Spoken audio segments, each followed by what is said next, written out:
Hi, my name is Eric, and today we're going to talk about not one, but two mid-engine future sports cars. I'm a huge sports car fan, and I like to post news about future sports cars and current stuff a couple times a week, so if that's interesting to you, go ahead and hit subscribe. I've also got a free Discord chat. It's linked down below if you want to chat about sports cars as a whole. Cool community right there. There is a YouTube channel by the name of Ace1260. What an amazing, clever name that is. And this guy managed to spot the C8 Corvette on a freeway in Michigan. If you're new to the C8 Corvette, it's going to be a mid-engine sports car, and this is basically a revolution in Corvette history. This is going to be the first time ever that a production Corvette is going to have a mid-engine. There's a couple reasons for that. I think that Chevy has finally realized that it is difficult to increase the power of this car with a front engine, rear drive configuration and still maintain traction. I think they're pretty much at the limits of what can be done. Cars nowadays are getting crazy, super powerful, and obviously the more exotic cars like McLaren and so forth are mid-engined, and even the lighter cars like the Porsche Cayman has been a mid-engine since its inception because of one thing really, and that is balance. Well, there's a couple things, but certainly balance and the ability to apply power on a corner exit. This is a huge new direction for the Corvette, and we've seen a whole lot of spy photos of this thing driving around with different levels of camouflage.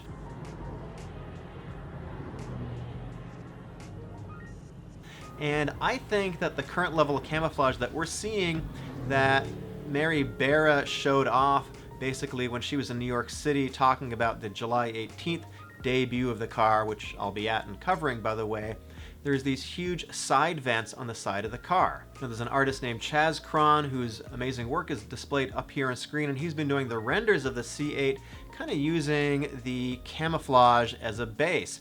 However, I think the camouflage on the side of the car for these vents, I think it's completely faked, and I think it's not going to look exactly or really all that close to what we're going to get in the final production version, and here's why. I did a video on this a couple weeks ago. I'm going to link it right over here with a little bit more analysis, but in essence, the camouflage, it's completely fake. It's in fact, the opening is blocked off on the inside, so I think what we're going to get is a car without this huge side intakes. I think they're going to be a lot smaller. I think they're going to have a different shape to them, and I think GM has been very cagey and very good at creating expectation for what we think we're going to get, and I think we're going to get something pretty different. In the history of car leaks, General Motors has actually been holding their cards pretty close to the vest with the C8 Corvette compared to a lot of other cars. I've been covering the Supra for a long time, and that thing was leak city. I think those leaks were coming from BMW actually, who partnered with Toyota on this. And by the time that the car actually got to the launch back in January, we pretty much knew everything about the car, and in fact the president, the CEO of Toyota, said it was the worst kept secret in history. General Motors, on the other hand, I think still has a lot of secrets that they are holding pretty close to the vest. The C8 Corvette is definitely probably the most anticipated car of the year. I know, again, talking about the Supra, that's been highly anticipated, and they just had a press event last week. The sales of the C8 are going to blow the Supra out of the water. Remember, the Supra has been out of production for about 17 years. The Corvette has never really been out of production, and there are already lines at dealers, there's already waiting lists at dealers to get a hold of the C8, which definitely exceed what is going on with the Supra. Mary Barra, the CEO of General Motors, announced a couple weeks ago that General Motors is going to be adding 400 part-time workers and another shift to the Corvette production assembly line. So that means they're really anticipating that there are going to be a lot of cars that they need to produce in the first year. And that plant is amazing. They have produced over 1 million Corvettes since they moved into that plant in 1981. Back to our favorite YouTuber of the day here, it's Ace1260, and actually I think this guy's pretty good. He didn't commit the 3 cardinal sins of spy videography on YouTube, and those 3 sins are holding your camera vertically, talking over the video, and having your radio blasting. This guy was pretty good. He actually turned his phone into the horizontal mode, which I really appreciate. I think he rolled the window down and got some amazing sound clips.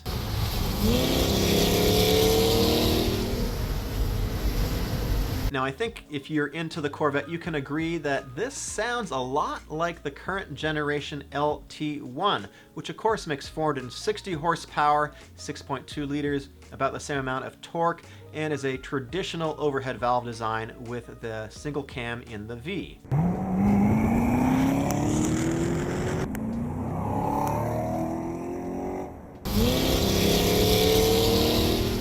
The current best thinking, the rumors at least that we're getting, and of course this could all be, they could be rumors being fed to us from GM, they could be wrong, but the current thinking is it's going to be called an LT2. It's going to be based very much on the LT1 and is going to make more than 460 horsepower. It certainly sounds a lot like an LT1. Now GM being as cagey as they have been with this car, this certainly could be a regular LT1 in these test mules. This could be a suspension test mule. For all that we know, General Motors has been driving around with a lot of LT1s in these cars to basically fool the press. Now, I don't know if that's really realistic because they've got to put a lot of miles on these things. In fact, my friends have seen them and they said they sounded kind of like an LT1 too. So maybe it really is going to be the LT2, but if it is, and I think that's what we're likely to get in the base car, how much power do you think it's going to make? And the second question I have is, do you think that this mid-engine chassis is going to weigh more or less than the C7? My thinking that it needs to weigh a little bit more because the mid-engine chassis needs to be a little bit stiffer than the front-engine rear-wheel drive chassis that we've been used to, and also there's always increasing safety requirements with newer cars. So let me know down below in the comments what you think the power and weight are likely to be. What are the other engines that are going to be available in the Corvette? So the current thinking is that there's going to be two other drivetrains. One is going to be a 5.5 liter V8 currently made by Cadillac called the Blackwing. In the Cadillac it makes 550 horsepower and it's what's known as a hot V engine. So they've got two turbos and the manifold is reversed, so instead of the exhaust coming out down the side and the headers going out down the back of the car, the headers are on the inside of the V with the turbos, and that is to reduce the path for the air to get into the manifold. Obviously that generates a lot of heat, but it also reduces turbo lag. So 550 horsepower, that clearly wouldn't be enough for a future Z06 or Z06 if you're in the UK, Canada, Australia, some other country like that in the Commonwealth. So I think it needs to be up around the 700 horsepower range, something like that. Nothing is confirmed at this point, and I don't expect we're going to see a Z06 in the first year. We never really have in the past. I think we're talking about 1 to 2 years out at a minimum. So one of the questions we're looking at is what transmission is the Corvette going to have? Now this is more of a transaxle if it is indeed a mid-engine instead of a traditional transmission with a front engine rear drive layout. The transaxle is essentially turned sideways, so if it is a DCT, there's not a lot of transmission choices out there if we're talking about a DCT, but one is the ZF8DT. Now if you are familiar with that transmission, it was used in the Porsche 918, which of course is a hybrid. Also currently used in the Porsche Panamera. So that is my bet if they're going with a DCT.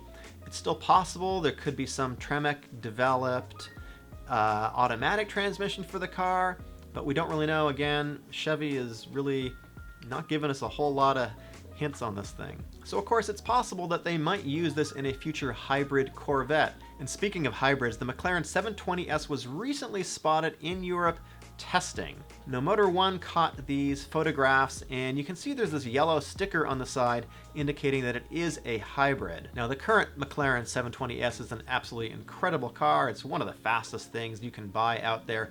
0 to 60 in under 3 seconds, quarter mile in the low 10s. There's a modified one that ran a quarter mile in 8.99 seconds. That is insane.